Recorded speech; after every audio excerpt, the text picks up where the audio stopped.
Hello there, Core955, back again bringing you something new for the channel. I've been kicking around the idea of reviews for the last couple of weeks and thought, hey, what would be a better game for me to start my reviews on than Extermination, one of my favorite games. So, without a further delay, let's move right on to the start of the review. So, we'll start with the general background knowledge of the game and its core concepts. Extermination was developed by the developers known as Deep Space, who released only one other title, which was a Japanese exclusive known as Hungry Ghost. Extermination was an early title developed for the PS2 and used as a showcase piece at various trade shows to show off what the PS2 was capable of doing before it was released in 2001. It was the first survival horror game released on the PS2 and slowly developed a cult following over the years. Extermination is a survival horror game which introduces some new concepts to the genre, such as a diverse freedom of movement and a unique weapon system. So now we're going to talk about the story. So within Extermination, you play as Dennis Riley, a US Marine and a member of the Special Forces team Cold Limit. Your team is sent in when contact is lost within Fort Stewart. Once inside, you'll find things have clearly gone to hell in a handbasket. It's up to you to stop the infestation, rescue the survivors, link back up with your team, and escape alive. So let's discuss the core gameplay elements here. Extermination is a survival horror game. This means ammo and health are limited. While your main weapon can be topped up infinitely at special ammo stations located throughout the facility, it's a lot weaker than the special weapons, which are limited to what you can find in the environment. As a consequence of this sort of system, exploring the environment as carefully as you can for pickups, upgrades, and key items while avoiding enemies is an essential part of the gameplay. Another key factor of gameplay, and unique to the title at the time, was an infection system. Within the main game, there's an infection meter, which gradually affects both how quickly you're infected and how much damage an enemy does to you. Basically, this means the more your infection is, the faster it goes up. If you let that hit 100%, a large cyst-like infection spear will erupt out of your back and your health starts to constantly drain. To counteract this and prevent it from happening, you must make use of the vaccines and booster shots located around the environment. Alright, so let's discuss the controls of this game and how it plays.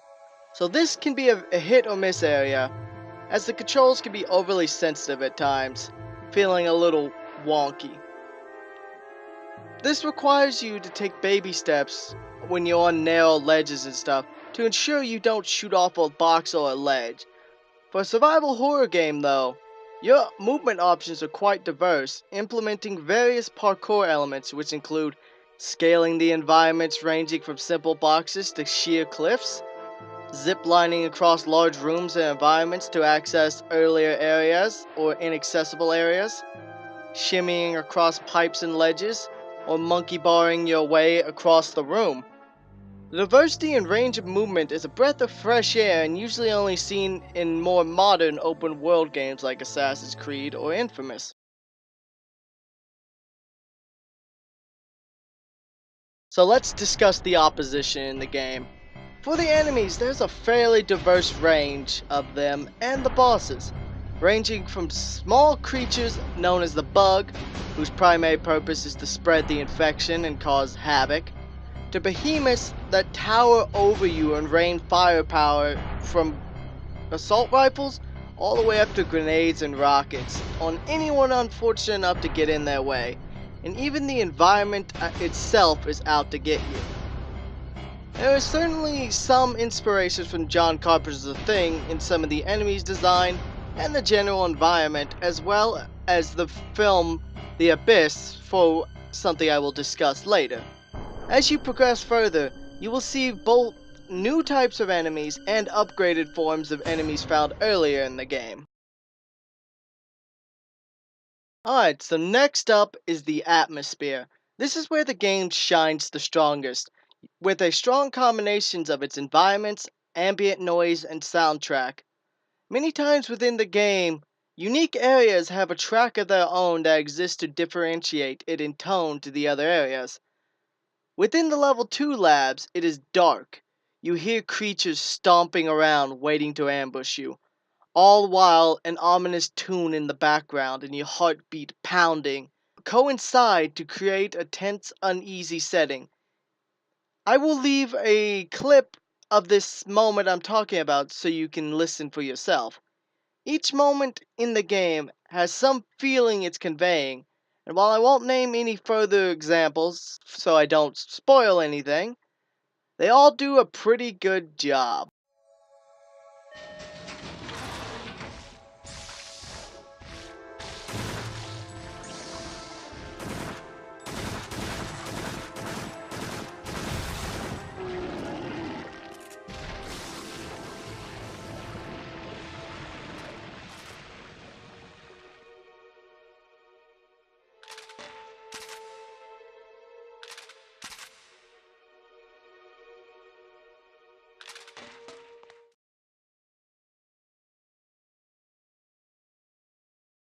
So next up the bat is the soundtrack and sounds. This is another area of the game where the game can shine. As stated in the atmosphere segment, each track in this game is well suited to the area it's played in and helps draw you in to establish a tone. Following will be some audio clips of the music so you can have a listen for yourself and decide for yourself what you think. Now, dialogue is fairly what you expect from an early survival horror title. Cheesy, a little ham-fisted, but still tells a fairly interesting story. Now keep in mind, there's a huge difference between the PAL and US versions, as they have completely different dialogues and scripts.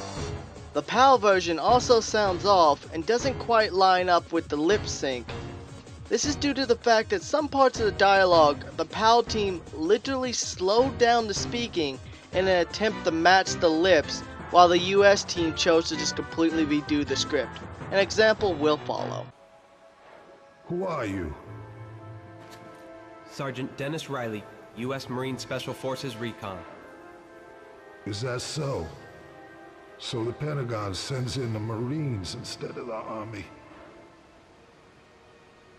I see. I'm Carl Morris, the commanding officer of Fort Stewart. Well, on paper anyway. What the hell was that thing? What's going on in this facility? Didn't they tell you anything? Tell me what the hell's happened here. Look, I'm just a liaison with the boys back home. I don't know any details about the research. Research? On what?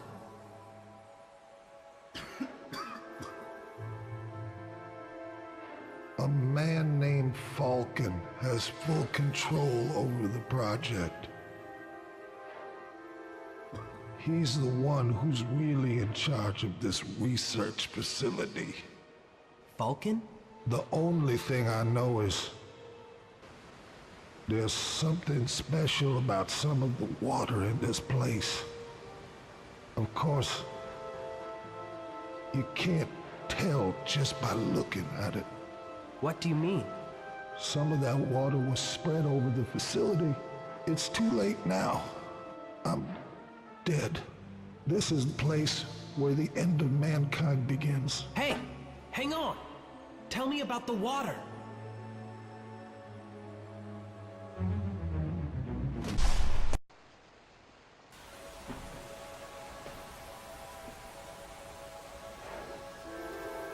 Who are you? Sergeant Dennis Riley, U.S. Marine Special Recon. Ah, so the Pentagon sends the Marines instead of the Army. That makes sense. I am Carl Morris, the highest ranking official of this compound, but in name only. Of course. What are those creatures? What's going on in this place? You haven't been briefed, huh?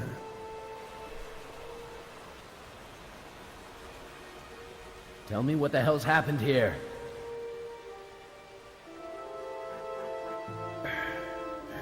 Listen, my job is just to liaise with the people back at home. I am not informed of the details of the research. Research on what?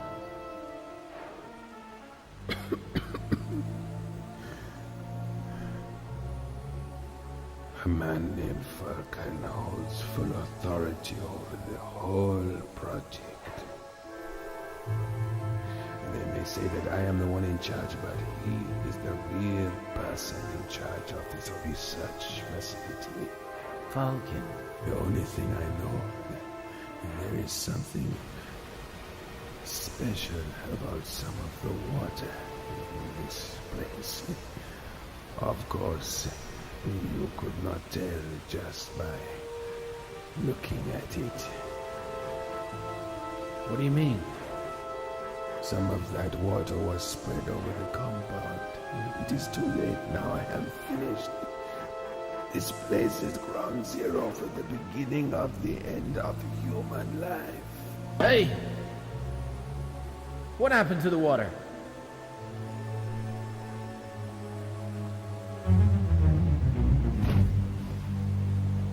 Damn. So the next area we're discussing is the graphics. For a PS2 title, and especially an early title at that, the graphics within Extermination are actually quite stellar and interesting to look at. Due to the setting, there is a lot of grays as it's a underground military base, but to help contrast this, there is liberal usage of fire, water, ice and snow, and in later areas, pink and purple fleshy material.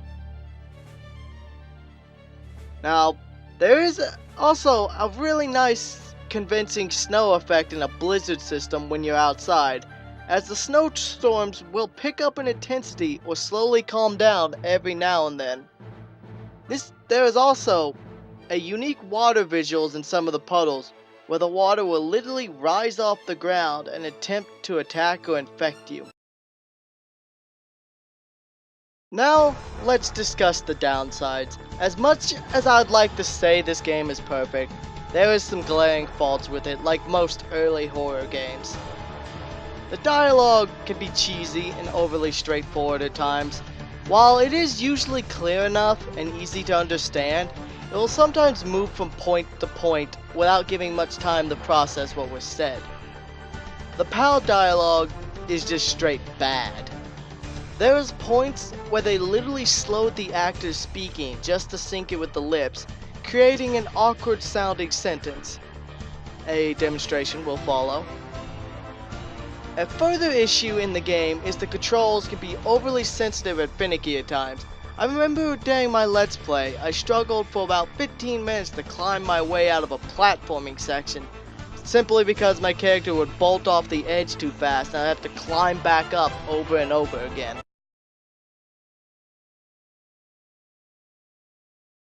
Alright, so we're going to be discussing the buy, rent, or pass. This is my own personal system that I'm going to use to basically describe how I feel about things. Whether I feel like if you can try to rent it, it would be better.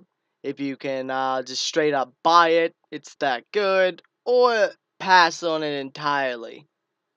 So overall, how do I feel about this game? Personally, I feel it's a classic within the horror genre, though it certainly is not without its faults.